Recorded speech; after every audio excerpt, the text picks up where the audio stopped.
prenatal, well, in the comments I told you guys that my prenatal appointment wasn't until next month, but when I did my blood work last week, my midwife called me on Friday and she said that my HCG levels were a little too high.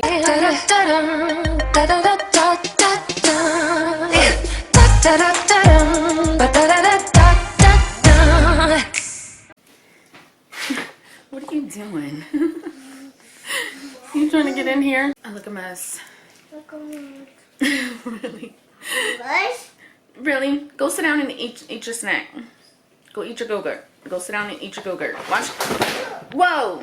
Oh. You okay? Come here. My poor boo-boos. Oh no, my poor boo-boos. Let me see. Oh, my poor boo-boos. Oh my goodness, my poor boo-boos. You okay, boo-boos? Let me see. Oh,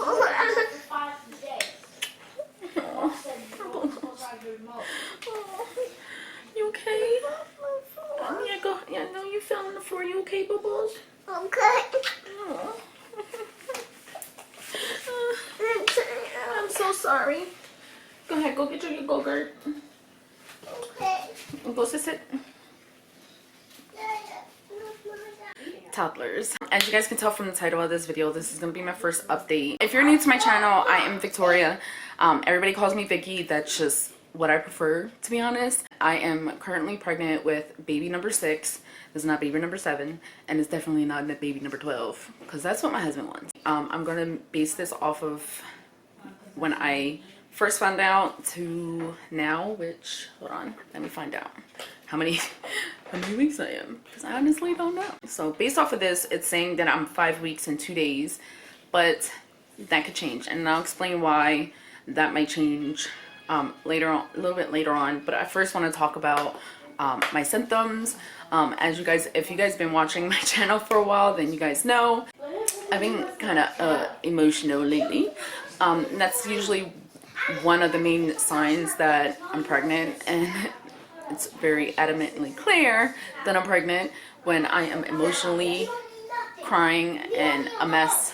All last week was a mess for me. Last week was like the hardest week for me. I think I was 4 weeks pregnant, or I don't know, but it was rough. I barely wanted to eat anything all last week. I was crying about everything, including baby, like little puppies, and it was a hot mess. I was a hot mess all last week, and it just was not working for me. Another symptom that I'm experiencing now, and it just started like, I want to say a couple days ago, was sore boobs. I mean, yeah, they're hurting now. Even the baby, like, she'll pop on me and I'm just like, ugh. Another one, which is a little TMI, but I'm assuming you guys want to know, like, all my symptoms and everything, is that I'm constipated. I can't go to the bathroom, and I don't know if it has to do with like me not eating cheese anymore, because I cut out dairy. And I don't know if you guys, if you've been following me for a while, you guys know I deal with seborrheic dermatitis, but I don't know if you guys noticed, but my skin is actually doing a lot better, so I'm assuming it's the dairy. But it's so hard to get rid of cheese. I love cheese so bad. I bought like almond milk, and then I'm not eating cheese on my food anymore. I think I had eggs once this week, and I haven't noticed. And when I say dairy, I mean like milk, cheese, creamer, all that kind of stuff. Also eggs as well. I noticed in the past when I removed eggs and all that stuff from my diet, my skin was fine. So I'm assuming it's the dairy and the eggs is not good for my body. But since I've noticed, and it's been about a month since I pretty much cut it out, and my skin is doing pretty good. I mean, besides the hormonal breakouts, but you know what I'm saying, like, it's smooth. I ain't got no like bumps and like dry patches. It's actually smooth, and it's clearing up. So, or it could be the pregnancy. It could be that too.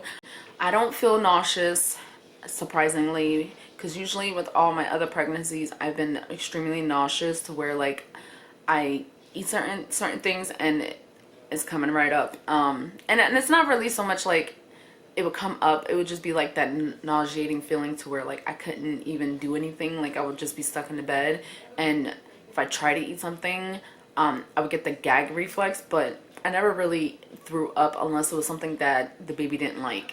And with my one son, I ate like a McDonald's McMuffin or like a breakfast sandwich, and I threw everything up but the muffins.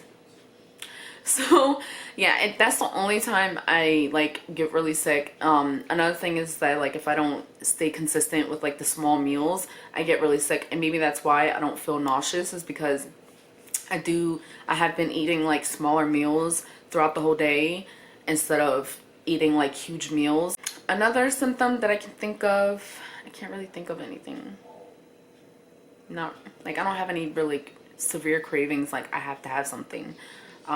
Like I've been craving like, oh, I guess I can say that I've been craving like red meat and seafood, and I'm so upset because I bought a ticket to go to the Crab Fest in Maryland in September, and I'm not gonna be able to eat everything. Luckily, it's not like a crab fest where like it's only seafood. Like they have other things like burgers and subs and all that type of stuff. But I bought the ticket specifically so I can eat seafood. So I'll probably just stick to like shrimp or something like that. I don't know. I guess it depends on how I feel when I get down there. But I've been craving a lot of red meat, and I know it has something to do with my iron because I am anemia. I always have low iron. It's always been an issue. Even when I don't have kids, I always have low iron. So I'm assuming that's why I've been craving like red meat, so that I can get my iron up. And I've also been craving milk, and that's why I bought almond milk, because I don't normally crave milk. Like I normally don't like milk. I'm not a milk person. Lately I've just been wanting like a cup of milk, and I think it has to do with like calcium, like my body needing calcium and everything. So that's another thing.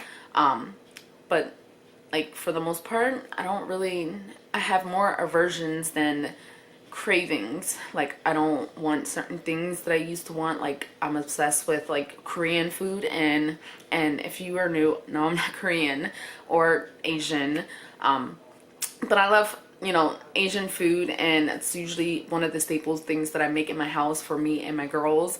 And I'm just not into it. Like I love kimchi. I have a huge jar in my refrigerator of kimchi, and I'm just looking at it like, no, I don't want you. Same thing with rice cakes. I want rice cake. Like I always love rice.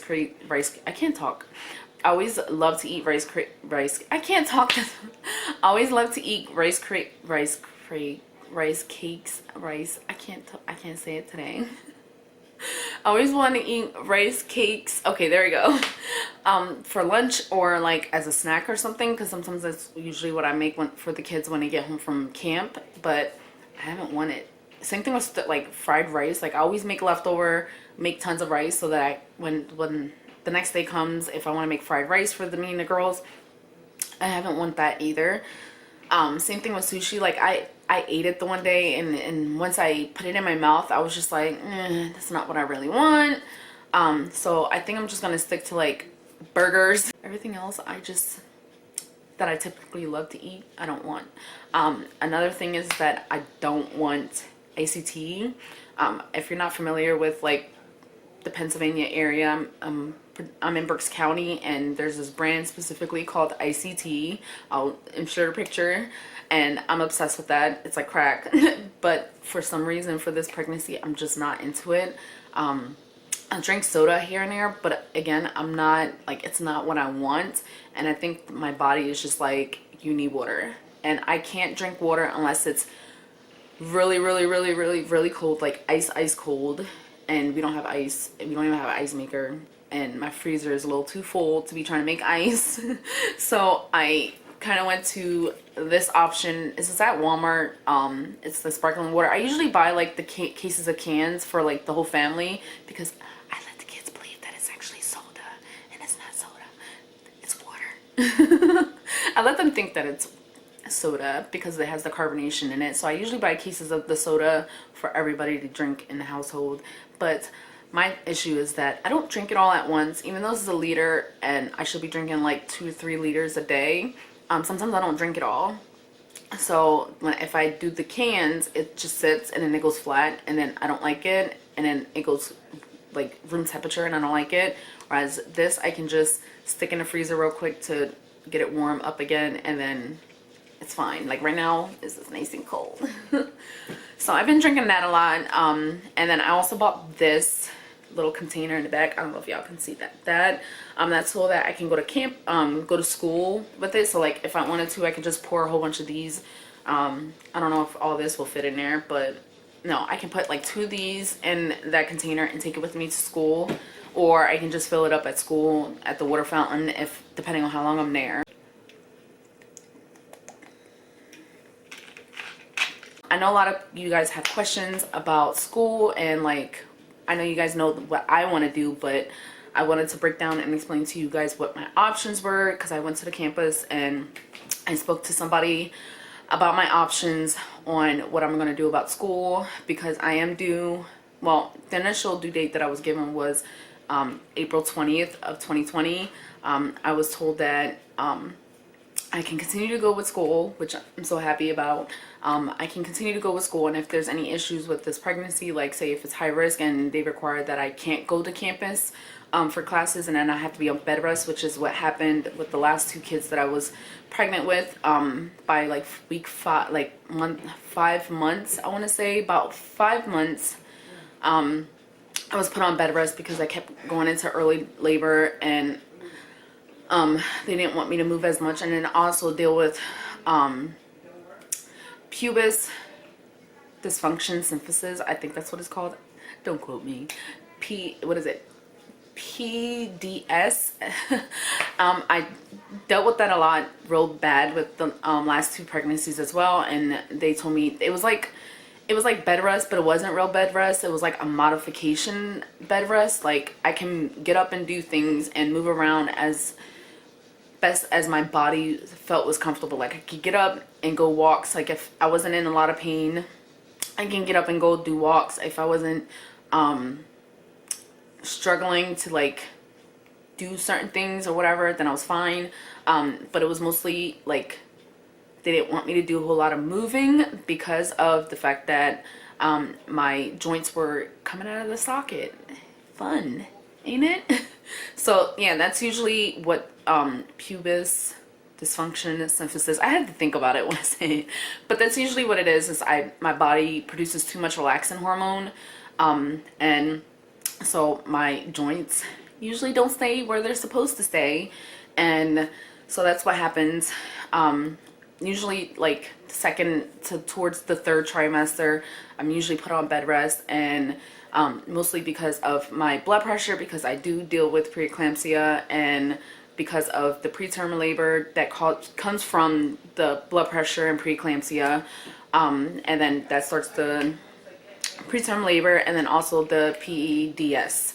So they told me that if that's the issue that happens and my doctor says you need to be on modified bed rest, or you have to be on bed rest, that I can continue to do my classes and everything, though I'm probably going to push myself to go to class regardless, because that's just how I am. I mean, I worked all the way up until I was put on bed rest with the Raya. As long as I get my assignments in and do my tests, like if there's a test that's required on campus, like finals or something like that, then as long as I do that before the grades are due for the semester, I will pass. That the teachers won't fail me for not showing up in class, because usually grades are dependent upon on your attendance in class as well. But because of my history with my pregnancies and everything, they said that it won't be an issue. Now on to the little details. I told you guys that my prenatal, well, in the comments I told you guys that my prenatal appointment wasn't until next month, but when I did my blood work last week, my midwife called me on Friday, and she said that my HCG levels were a little too high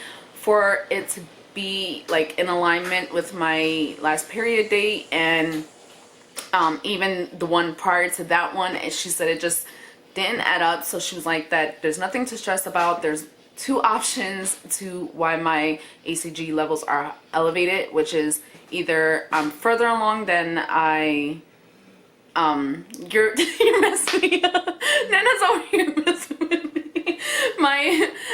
So that's why I'm like, She might have 2 babies. Then I get to have one. So yeah, she said it's either I'm further along than I assume that I am, because my cycles have been all over the place for like the past couple of months. Nana can tell you, I just been all over the place. Like one cycle I don't get one, or it comes too late, or it comes really early, or I don't get one at all. And then she said the other option is that it's probably a multiple pregnancy. And when she said that, I cried. I ain't gonna lie to y'all, I cried. I was in my feelings really bad because I don't want 2 babies. I mean, It'll be alright though. You got Nana here. I'm gonna help him, baby. I mean, it's not that. I mean, I feel like 2 babies would be a blessing, or 3 babies, or whatever. It would be a blessing, but at the same time, I'm just thinking about myself, like if with school and being deprived, and I don't know.